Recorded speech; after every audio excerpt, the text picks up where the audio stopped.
What have you found stays true as a marketeer? Like consumer truths are consumer truths. There are cultural truths, and those differ. Yeah. But consumer truths are consumer truths. And I think also marketing truths are marketing truths. Dissonance can come in how you're communicating. Is authenticity something that is limited depending on the category or the sector that we're talking about? I think just because they're formal, suit and tie, doesn't mean they're not authentic. If I go to my doctor, for example, I don't want them to be playful with me. I think that different brands call for different brand tonality, but I get what you're saying, where, especially in the age of AI, I think big brands could get away with not being as authentic. Small brands need personality because people need to be able to see themselves in those brands. One other thing that's underestimated when you build an authentic brand is people loving your brand enough to want to come back to you and give you feedback that help your brand get better. Authenticity, relatability, personality, I think that are very important in brands.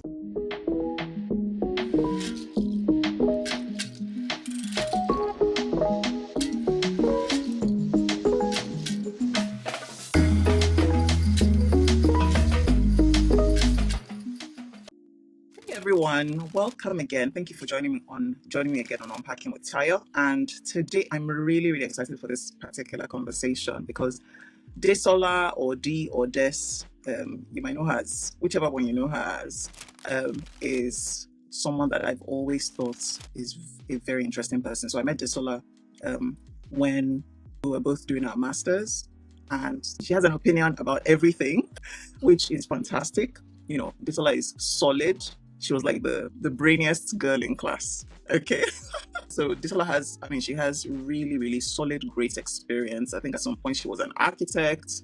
At some point she was involved in movie making or production, and then brand management and marketing. And I just really love her perspectives on different issues. And I thought she would be such an interesting person to bring on one of the episodes, and I'm really excited to have her on board. So thank you so much, Desola D, for joining us today. Really, really excited to have you on board on today's show.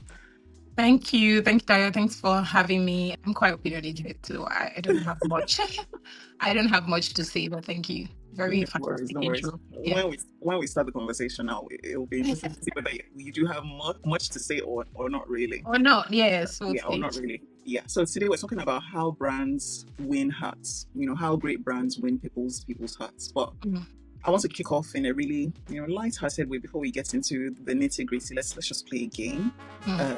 So still on these, the opinions bit, I'm gonna mention maybe a set of 5, so a pair per set of brands, and you tell us which one you think is the one that people really love. And you can just tell us why, maybe in just one sentence, or just keep it simple, yes or no. Okay, so it's called brand matchups, basically. So the first is Fenty or MAC. Oh, that's very difficult. I think generation has a play on that. So I would say could be Fenty, could be MAC, depending on who you're speaking to. Yeah. Okay, fantastic. So for you, which is it? I don't know. I'm very conflicted. I'm very, very conflicted. Yes. I think as a Nigerian MAC, right? But like as someone who's younger, I'm not Gen Z, but like I'm Gen Y. I would say Fenty definitely has, with modern or new brands, Fenty is definitely a loved brand. It's really difficult. That one is really difficult. Let's try the next one. Okay. Maybe this one will be easier. So Cadbury or Nestle? Some people say Nestle. Cadbury or Nestle? Nestle is correct. I would. Oh my God, this is difficult. I would say Cadbury. Might be biased, but I would say Cadbury. Why would you say Cadbury? I think it's just when I think about Cadbury's general portfolio and the brands that they have, whether you look at that in terms of our own market. When I say our market, like Nigeria, and you have the Tom Toms, am I correct when I say the Bonvitas, the Buttermints of this world? When you do think about those brands, then you understand why I'm saying Cadbury. And then when you go to chocolate, I'm a really big sweet tooth. I do prefer the Cadbury chocolates over Nestle. I think I didn't have to think twice about that. Nestle does have some really good brands to think about. Yeah. But I'm sure as we continue to converse, and I've launched brands that have competed directly with Nestle, as we continue to have conversations, we can unpack. But I think definitely for me It's Excellent. yeah, Okay. it's Cadbury. Okay. Cadbury. Cadbury. Yeah. Okay. Yeah. Okay. Fantastic. So this other one has it's like an age long. It's been an age long war. I can assume the brands you're gonna say, but go ahead. Okay. So let's see what you think about this one. Let's start with Coke, Coca-Cola, or Pepsi. I think the answer is very clear. It's Coke. It's Yeah. Coca-Cola. Yeah. Okay. Okay. I think it's a very clear answer. I think when we think about it as marketeers and we start Yeah. to ask questions and unlayer it, then there are conversations to be had. But when we think about it as consumers, the answer is clear and it would always be Coke. Yeah. Okay, fantastic. I love the fact that you said when we think about it as consumers, and we are going to come to one question for Okay. you, designed specifically for you. Okay, so Okay. the next one, Apple or Amazon? Apple Or or Amazon? Amazon? Yeah, Oh, I thought you'd say Apple or Samsung. But I knew you would say that. yeah. I wanted to bring together two brands that people would Choose. not normally compare. Yeah. I like that. I think definitely Apple. And Okay. and if the question is about brands that we like, then it's definitely Apple. As marketeers, again, you know that when it comes to 1,000,001 case studies, these two brands will continually be part of what we talk about or Yeah. reference. But Apple is a brand that seems to be ahead of the curve when it comes to brand building, whereas Amazon has a good product and a good service. So it's two different. Yeah. Okay, fantastic. I love that angle that you brought. So one is more product centric, the other one is Yeah. more is both brand and product, Yeah, to be honest. exactly. One has a really good value proposition from a product perspective. The other has a really good value proposition, but has managed to also build a brand has built a brand on the value proposition. And that's why Apple, I think, Okay, leads this fantastic. conversation. I love that. I love that angle. So let's do one last one. Okay. Let's do this. It shouldn't be difficult. Yeah. Or maybe it will be. Let's see. And I know you're a shoe person, so let's do Nike. Some people say Nike. It's Nike. Oh yeah. Okay. Or Adidas. I honestly have. I started out as a really big fan of Nike, and I think when it comes to brands, you could argue that the Nike brand is the brand, but I generally, when it comes to where I am today, I'm a big Adidas fan. Like I think I probably own one pair of Nike, and it was my pre-migrating to this country, and I have probably 6 or 7 pairs of Adidas. So might be biased as well. Okay. So That's not the right question for you then. Yeah. But I think it's also the conversation about like modern brand building and brand equity, right? Those brands that have been in the market for so long that you do have affinity for them, and then nostalgia fuels your affinity for them, and brands that bring something new that you can relate with and you can see yourself in. And I think that's where Adidas has been able to convert me from being a Nike consumer. I was a Nike consumer. I was a Nike fan, and I think Adidas has just done a great job at making me want a Samba, making me want Gazelle, making me want the SL72s. So is that the brand or is it the product? I think it's both, right? Because the fact that they've done they have a good product that I haven't yet had a bad experience with.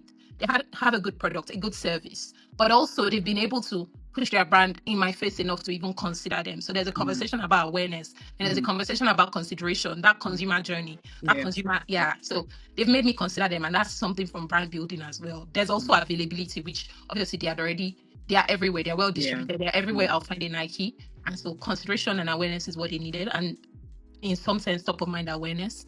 And they've managed to do both for me. And great products. You're a fan. You don't just sound like someone. You sound like I am a fan. I think in the past 2 years, I probably have, all my Adidas are from the past 2 years. Oh, okay. Wow. Yeah. I don't think prior to that, I did have like a stan. What's that thing? Adidas stans. I had like those shoes in Nigeria, but they were a gift from my brother because he did like a campaign for them. But I was never a fan. Like I liked my Nikes. If anybody was traveling and buying me shoes, I'll be like, oh, get me a Nike, I like the Cortez. I liked Nike brands. And obviously we like what they do. We like the associations we have with them. We like the collaborations that they have, from Michael Jordan's collaboration, the Jordans, to so many iconic shoes. But I think it's also the fact that I think one thing that we can learn, and before we move to the next question, is what Nike and Adidas has done is to show that even if you're a brand that's thriving and you have the right consumers, your competition can convert your consumers or your customers. Like there's an opportunity, no matter how big you think you are, you can't convert new customers, right? Oftentimes it's not. Yeah, oftentimes the small brand is thinking, oh my God, there's such a big player in the market, I don't have a chance. That's not true. You can actually convert consumers. And you look at New Balance and the fact that in the space of how many years they've been able to be part of this conversation with Nike, Adidas, or New Balance. I think it's a really good test of the job of the marketer, or test of, when you do brand building right. Yeah. So no brand should get so big that they That then is, start to take things for granted. yeah, Right? yeah, yeah, And yeah. it sounds like the story of Fenty as well.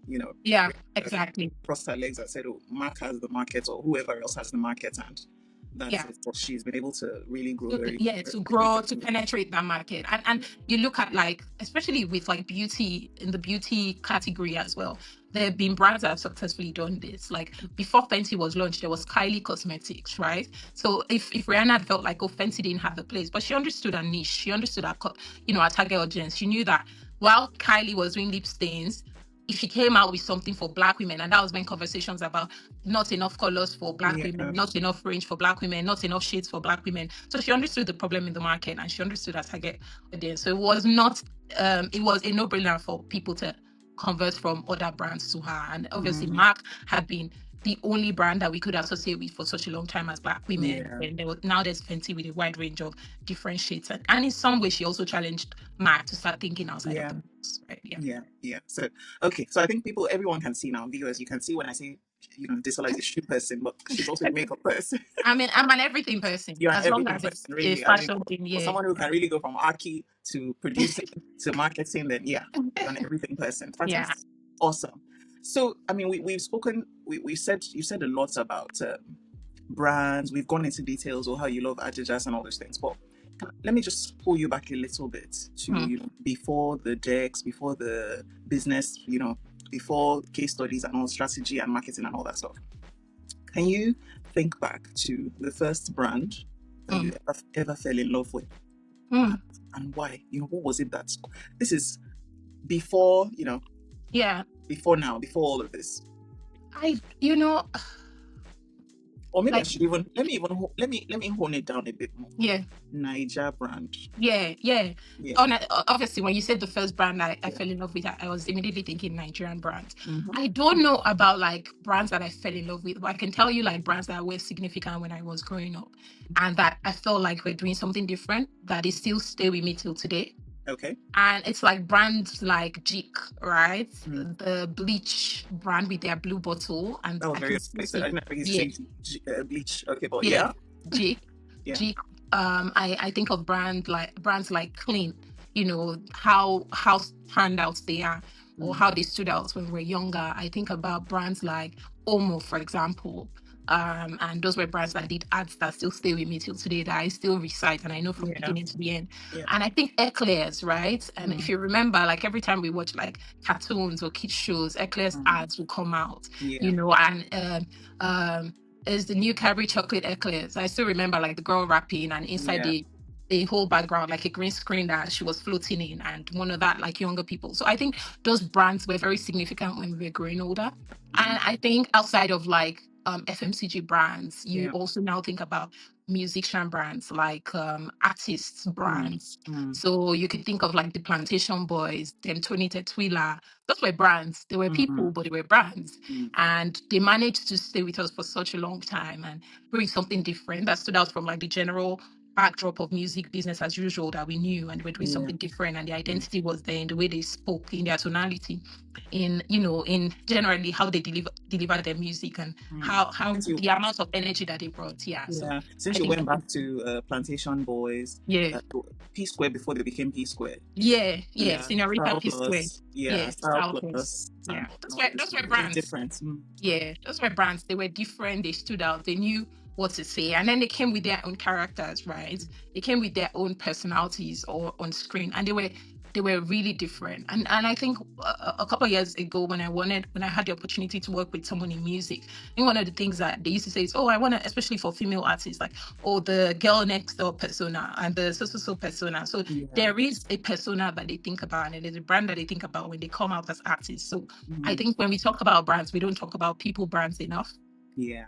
And people brands, yeah, Beyonce, for instance, is a brand, and Mm. Rihanna is a brand, which is why she was able to create sub brands like Fenty Mm. and so yeah. I think that is what you're saying now is so key, because we talk about it every day, right? We're like, oh, I want to build Yeah, my personal brand. yeah, That's where exactly. LinkedIn comes in. Oh, I want to build my Exactly. brand and stuff. And Hmm. these people are brands, and Yeah, they are brands. when they are creating, when they're producing I mean, when they're working with their talents, creating their music, Yeah, that's not the only part they think about. They think yeah, about, okay, yeah. how do They I think want about how they show up. Yeah, what they perception? want to Yeah, do. Yeah. yeah, how they want to And move. I think it's also easier to realize when they're doing a bad job at their brand and when the brand fit is off or wrong. Yeah. That's the only time we realize, oh, this person, they are like, I feel like I still said that this week with a certain celebrity, but I was like, oh, I feel like our brand managers are doing such a bad job. So when Mm, they're doing a bad job, we kind of know. But when mm, they're doing a good job, we don't realize you that know, somebody is doing that work to make sure that mm, the brand is, mm. yeah, And consistent. that comes out in like their what do they call partnerships? Yeah, Like when you see collaborations, who they choose to collaborations, who collaborate they with, choose yeah, to, yeah. So align their brands with. be like really terrible fits. Exactly. Like, oh, no, this person doesn't fit, that brand, or oh, Exactly. this is such there's such a fit. Yeah, it Yeah, makes sense. it Yeah, makes sense. exactly. Yeah, yeah. Yeah. I think that's fantastic. Okay, so now let's go to. I mean, you've built brands. You worked extensively in the Nigerian FMCG space, and now you're in the UK, thriving in Yeah. the UK. Yeah. I mean, what remains true, whether you're in Nigeria, whether you're in the UK, whether what have you found stays true as a marketeer? When you look at branding, customer behavior, Yeah. what stays true? I answered, somebody asked me this question this week, which is interesting. Same question. And I think what I said is like consumer truths are consumer truths. There are Mm, cultural truths and those differ. yeah, But yeah. consumer truths are consumer truths. Mm, And I think also marketing truths are marketing truths. So for people to buy your brand, they have to know about you. mm, If you are an experienced brand, they have to try you. So when we talk about experienced brands, like brands that they have to use before they know about it, like their brands are not experienced brands, like service brands. Oh, I want to repair something in my house. You can't say, mm, come and repair it first before I mm, know how good you are. But there are brands that people have to actually experience for them to come back and purchase. So like things like, oh, you want to buy a new pack of chocolate, or you want to mm. buy, Is it something that whatever. has to do with the senses? I think Yes, like senses, exactly. That's experience. So I think some things that are true about branding or people in general, marketing in general, this category is people have to know your brand to mm, even be open to trialing you, and they have to have a good experience for them to come back. And mm, beyond good experiences, they have to have the finances mm, to buy that brand. So you could be trialing everybody, or you could be doing sampling or consumer trials and things like that. And if they can't buy your brand, it's then not. it's almost a waste. And it goes Yeah. back to also the core marketing principles of understanding your target market. Who's Mm, your target market? Where are they? How can you reach them? And then in reaching them is the only time that they can potentially become consumers of your brand. mm, So I think when it comes to the core marketing principles, they stay the same. mm. The things that differ and you haven't asked me that, but I'll just in Yeah. comparison, I'll say the Right. things that differ is, the fact that the route to market differs. Whereas in our markets, we are more traditional. In the Nigerian market, we're more Yeah. traditional trade driven. And Mhm. so we have that route to market of retailer or even kiosk, then retailer, then wholesaler, then distributor, then, the company or the FMCG or warehouse or factory, Yeah. however you want to see it. In this market, they have in the UK market, they have a really sustained and huge and developed retail Value market. chain. Yeah, so they have a big and huge retail market. So retailers are the core route to market in this market. Whereas for us, we call that sort of retail modern trade, and it Yeah. contributes about 10, 15, 20% to our general, how we buy or how we shop. Platform. So yeah, so those are the things that define different markets. You might have how they shop, how they buy. You might also have like I said, cultural truths, how they consume certain things, how they buy Mm, certain things. Do they buy in bulk? Do they buy in singles? Do they, yeah. what are the things they love? What is true to them? We are from Nigeria, and that's a market where it's primarily hot. So we drink a lot of cold drinks. In the Mm, market where we live now, they drink a lot of hot drinks. So those are the things, like cultural things are the things that are not, that are not so equal transferable. across. Yeah. Yeah, that are slightly different across board. But when it comes to the core of marketing, driving awareness, ensuring that you get your P's right, ensuring you have the product, The the principles proposition. are the same. the proposition makes sense, everything. I think they Mm. are the same. Okay, that's fantastic. So in 2025, Yeah. what's the single biggest thing that makes customers love brands or consumers or people, you end users? What do you think? I mean, what's the single biggest factor that makes I people fall in continue love with a brand? Yeah. with brands. Yeah.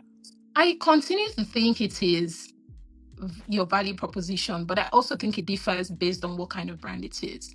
But it's still true.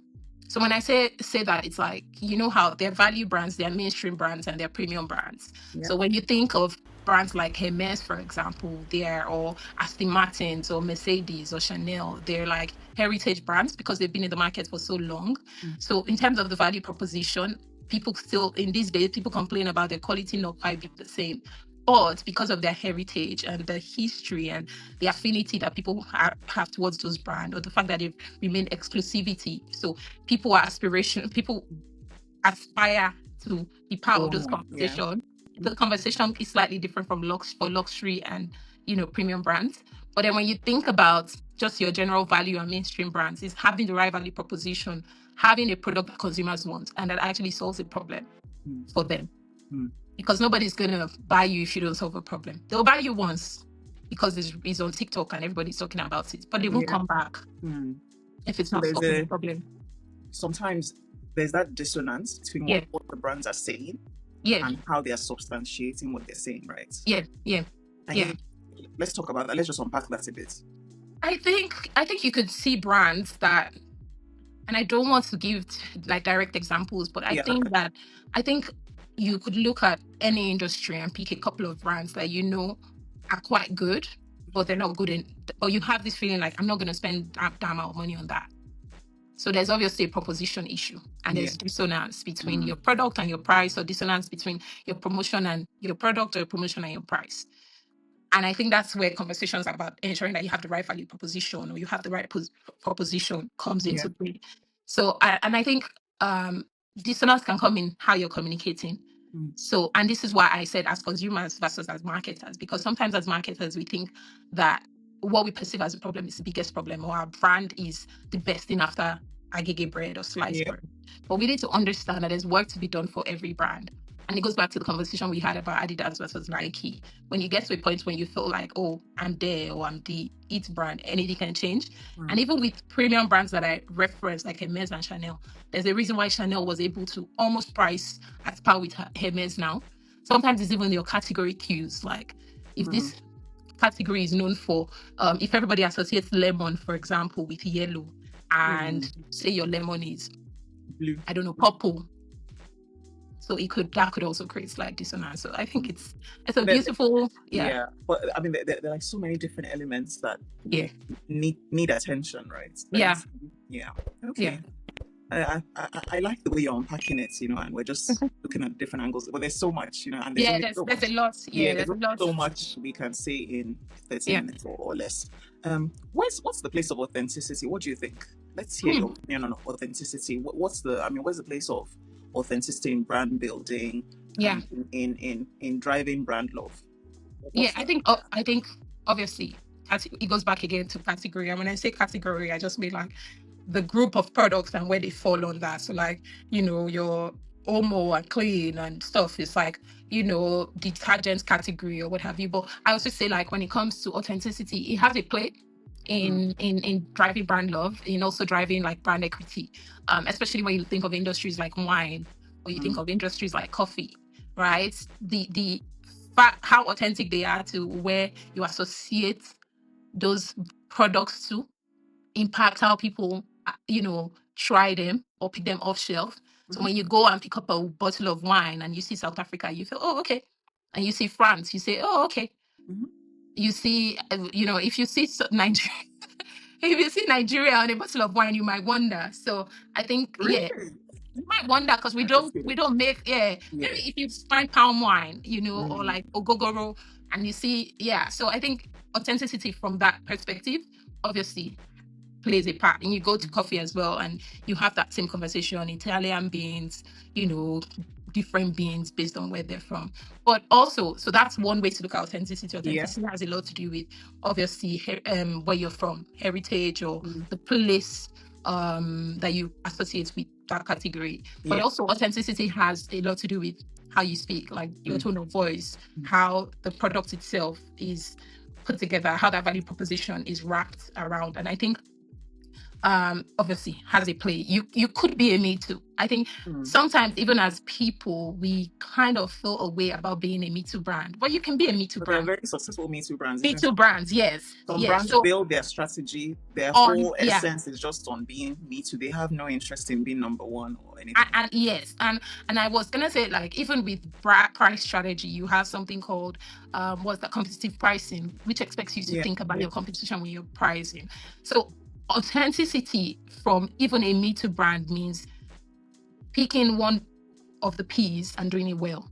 And if you can do that well enough, you might, that's your authenticity. I don't know if this makes sense. I'll give you a good example without being too contradictory. Two noodles brand in Nigeria.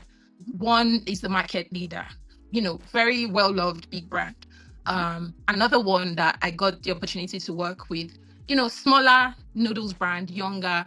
And in understanding how to grow that brand, we had to sit down and have conversations about, what are they not doing well, or what can we do better? And this big brand had launched a lot of products and even used big celebrities to launch those products, and those products were not quite successful. People had feedbacks.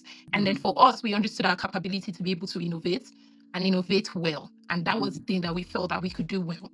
We could also offer pricing we could also offer value pricing. Yeah. So competitively price against that big market leader. And so when we were going to launch a couple of products, our first thing was we will hinge our growth on product innovation. And there's this 4 quadrants in marketing where you can either drive product penetration, market penetration, product innovation, or diversification. So our strategy was product innovation. And product innovation, we did well. So now when you see them, we have flavors that they don't have, and they potentially did not even have the capacity to do. And so from just looking at the gap in their market, we're able to drive authenticity that changed us from being a Me Too, same flavor, chicken flavor brand to driving a differentiation with us. So authenticity has a play, but there's also a work to be done in terms of understanding what you want to own. That level of owning, and that's where your positioning is always built on. Your position, your brand positioning is built on your point of differentiation. So yeah. I want you to talk a little bit, or let's unpack authenticity in brand voice. Where you have brands sounding like robots. Yeah. Okay. Versus Especially in the age of AI. Exactly. Versus when you have your brand sounding like a human being that's having a conversation, and what role that plays. And we spoke about category and like sectors, and there's sectors that are more like, very serious. How can those sectors bring in authenticity when you have a sector where, just as an example, everybody in that sector or in that line of business wears their suits and their tie and everything. How can such a brand be authentic, or does authenticity matter in those industries versus others? Is authenticity something that is limited depending on the category or the sector that we're talking about? What do you think? Yeah. I think that formal doesn't mean it's not authentic. I think just because they're formal, suit and tie, doesn't mean they're not authentic. If I go to my doctor, for example, I don't want them to be playful with me, except when they're asking me questions. If they're giving me, they're reading my results, I don't want them cracking jokes until I've heard my results, that I know that all is well, So I think that different brands call for different brand tonality. But I get what you're saying, where I think, especially in the age of AI, in the age of people automating, automating. I think big brands could get away with not being as authentic, because when you scale, you want to kind of what do you call it? You want to make sure that you harmonize your feedbacks to, obviously, for legal reasons or regulatory reasons. You might choose to answer with FAQs and things like that. But I personally had an experience last year with a Nigerian brand that I love and I've used for years, and I bought stuff from Times Without Numbers for Christmas gifts and stuff. And it was a jewelry brand, and I remember reaching out to them and they were like, "Oh, please, they shared the terms and conditions," and I was very pissed and I blocked them. I never gone back. because I felt They like just you're gave such you their yeah, they were textbook like, yeah. And I was response. asking a question. I had placed an order. I wanted to know when my order came. And they referred me to a post that they had done about how, please read the post. And I was only asking, you said 3 to 5 days. This is the 6th day. I haven't heard anything. I just want to make sure that my order was processed. And they were like, oh, please read the same post. So that kind of created a Yeah, dissonance through for me. your And I've just never gone back. I've just never gone back. And this is a brand I love. I still love them. I still wear the things that I own from them. So I think that small brands might not, small brands need personality because people need to be able to see themselves in those brands. yeah. A way to grow is also people being able to see themselves in what you're selling.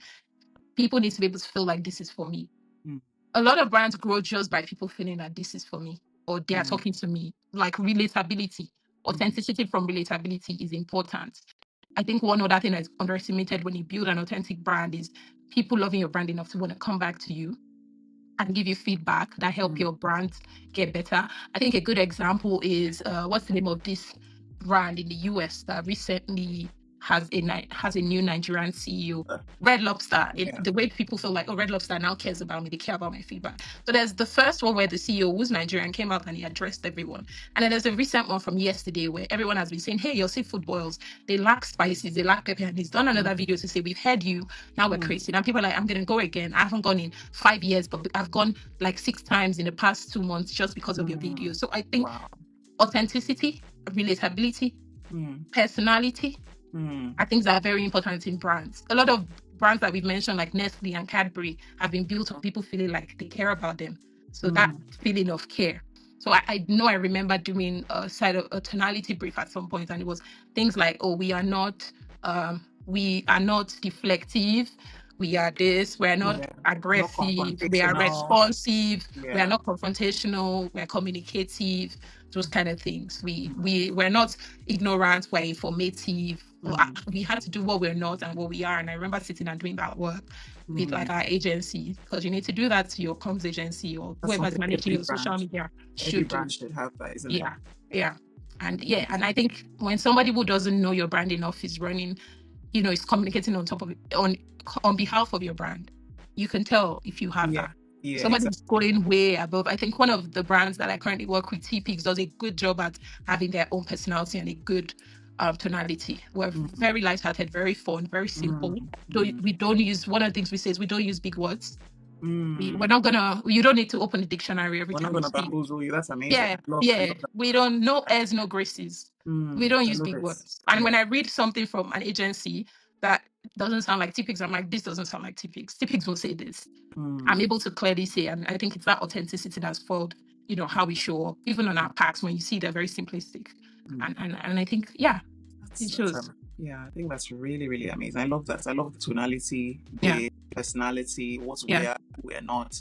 It sounds like something we should even adapt as it's like our personal values, right? It sounds like it sounds like personal value. Personal value. This is what I will be associated with only this kind of things, not this thing. This is what I would say, this is what I wouldn't say. And just, I think it's amazing. Thank you so much for unpacking that. I think that was really spot on. So my last question, because we've said so much, my last question would be, in the world of limited budgets, everyone slashing budgets and all that stuff, what's that one brand building activity that will always stay on your to-do list? Even with slash budgets, bare minimum, what's that one brand building activity for you that needs to remain for a brand that cares about being loved? I think I would say communication. And I think I would say communication because it encompasses everything I want to unpack. Because I think that it depends on, like we said earlier, at the stage you are in as a brand, right? If you are the market leader in your brand, you still need to communicate, whether that be a billboard, because you can now afford billboards. So that's TV for you or radio for you. So you want to make sure that you remain top of mind. You might not need awareness. You might not need aided awareness. You might have, it might just be, you might have spontaneous awareness as well, but you want to remain top of mind. So I would say comms does that. And I think if you're a smaller brand, right, it might be a blend of like communicating through sampling or communicating through your shopper in store, or like your shelf talkers, or making sure that your banners are in shop when people buy, or that you are doing like I don't know, lamp, for those in Nigeria, like lamp pole ads and stuff like that. Or we go even more guerrilla marketing, and you're sharing flyers. So I think it still goes back to communication, comms. Or social media. Or social, and I was going to say, yeah, or social media, always on organic socials, or you're going to do paid social media campaigns and stuff like that. But I think it's that you always communicate. I think when you look at brands that have gone, whether that be Blackberries, the fact that they just went, they never even said to us one day, like, hey, guys, we're coming. We're going to launch something that will blow your mind soon. They just stop communicating. And it works in some, and I have to say that not communicating in some way works for certain brands. Like brands could get away with not always communicating to, especially for actors and actresses. I find that not showing us too much works to create affinity or to help us miss them a bit. See, this thing you're thinking about communication, I just want to jump on this thing you said about artists, or so the Justin Bieber launched his album yesterday. Oh, he just launched it. He launched it yesterday, but he launched it without saying a word. Yeah. I think he added it to his Instagram page, just the brand there, but he never said a word. Yeah. He would wear the brand. And Skylar. Oh, he launched Skylar a while back. I thought you were referring to his album, because he launched an album yesterday. No. He didn't say anything. He didn't do any countdown. Yeah, so that's so what do you call that, really? When he launched Skylar without saying anything. Yeah. There was no announcement. Yeah, he was just posting stuff like posting stuff. Yeah, random. Or is that communication as well? I think it is communication. I think it is communication. But I think it's not overflogged. Not everyone can. Not everyone can do that. Not every brand. Not every brand can do that. I think it depends on your life cycle, like I said, or how obviously people like Justin Bieber, people like Rihanna, people like Beyonce, they have these huge fan base. Yeah. And potentially they only need 10-15% of their fan base to buy stuff from them. They're also premium brands. So if they bring out stuff, people would typically shelf money to do that. But if you're barely a mainstream brand in FMCG space and you need people to buy stuff for you every day to meet your numbers, you can't go quiet. If there's one principle, something that I wanted to leave people with on, building a brand, wherever, at whichever points of your brand is at, what would you want people to remember? I think first of all, when you're building brands, don't build them for you. I think you find out with a lot of business owners, or they tend to build the brand that they love, that they like. It's not about you. Yeah, it's not about you. It's about the problem. It's about the consumers. Oftentimes we think that we are the best after sliced bread, or we think that the biggest problem for people is the fact that they don't have clothes to wear. No, not really. People have bigger issues in their day-to-day life. Yeah. You are just one thing in their Saturday shopping, or their when they while away time. So also understand that people have so much, and they come into contact with so much on a day-to-day, which is why comms is important, but which is why you need to make sure that what you're doing is for consumers, not for yourself. Fantastic, Desola. Thank you so much. Thank you. It was so much fun. I told you, everyone, that it was going to be explosive, mind-blowing, and Desola she never does. Thank you so much, Desola. It's been amazing having you on board. If people want to connect with you, where LinkedIn, Instagram? I'm on LinkedIn. I'm on Instagram. Desola of the Finer Things. Yeah. Fantastic. Thank you so much. Yeah. Thank you, T. Bye. Thank you. Bye.